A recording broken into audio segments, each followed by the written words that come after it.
ربنا آتنا فی الدنیا حسنۃ وفی الآخرۃ حسنۃ وقنا عذاب النار ربنا اتمم لنا نورنا واغفر لنا انک علی کل شیء قدیر ربنا اصرف عنا عذاب جہنم ان عذابها کان غراما۔ یا الہی ہمارا قرآن مجید برہان رشید کی آیات کریمہ کی تلاوت کرنا، جملہ مسنون دعاؤں کا پڑھنا،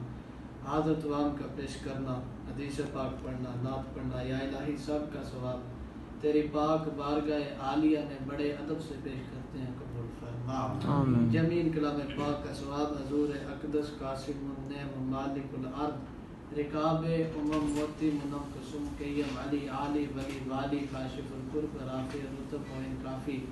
غفور جمیل وہاب کریم خلیفہ مطلق حضرت رب مالک الناس دیان العرب تاجدار کائنات کریم آقا رؤوف رحیم صلی اللہ تعالی علیہ وسلم کی پاک بارگاہ عالیہ میں ہدیۃً تحفۃً نذرانۃً بڑے ادب سے پیش کرتے ہیں، قبول فرما۔ آپ صلی اللہ تعالی علیہ وسلم کے وسیلہ جلیلہ سے آپ کے والدین طیبین، ازواج مطہرات، اہل بیت اطہار، صحابہ کرام، صحابیات، مومنین مومنات، مسلمین مسلمات، آپ کے بعد نبیین صدیقین شہداء صالحین غوث قطب ابدال کی بارگاہ عالیہ میں پیش کرتے ہیں، قبول فرما۔ تمام سلاسل کے بزرگوں کو ارشاد کرتے ہیں، قبول فرما۔ یا الہی خصوص بالخصوص حاضرین مجلس میں سے جن جن کے فوت شد